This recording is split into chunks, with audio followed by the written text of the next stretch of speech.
மறைந்த முன்னாள் முதல்வர் எம்ஜிஆர் பிறந்த நாள் விழாவை முன்னிட்டு அவரது ரசிகர்கள் அவரது திருவுருவப்படத்திற்கு அலங்கரித்து மலர் தூவி மரியாதை.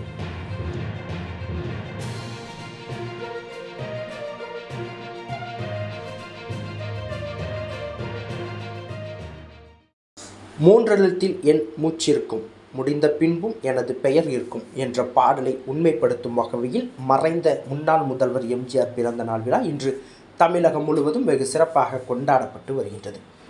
தூத்துக்குடியில் எவர் ஸ்கிரீன் ஸ்டார் எம்ஜிஆர் ரசிகர் மன்றம் சார்பில் தூத்துக்குடி சிவன் கோவில் தேரடி வீதியில் புரட்சித் தலைவர் எம்ஜிஆரின் திருவுருவப் படத்தை அலங்கரித்து மலர் தூவி மரியாதை செலுத்தும் நிகழ்ச்சி இன்று நடைபெற்றது. இந்த நிகழ்ச்சிக்கு ஷாமுவேல் தலைமை தாங்கினார்.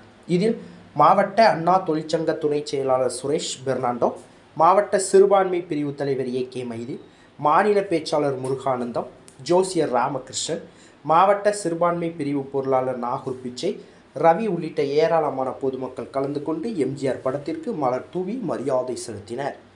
இந்த நிகழ்ச்சி ஏற்பாடுகளை எவர் ஸ்கிரீன் ஸ்டார் எம்ஜிஆர் ரசிகர் மன்ற நிர்வாகிகள் வின்சென்ட், ஜெயமணி, முத்துப்பாண்டி, ஆட்டோ சந்திரன், சுப்பிரமணியன், கோபதி நாயகம், லிங்க பிரகாஷ், ஜெபராஜ் உள்ளிட்ட ஏராளமானோர் வெகு சிறப்பாக செய்திருந்தனர்.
செய்திகளை உடனுக்குடன் தெரிந்து கொள்ள உங்கள் கரம் டிவியை சப்ஸ்கிரைப் செய்யுங்கள். அதோடு பெல் பட்டனையும் கிளிக் செய்யுங்கள்.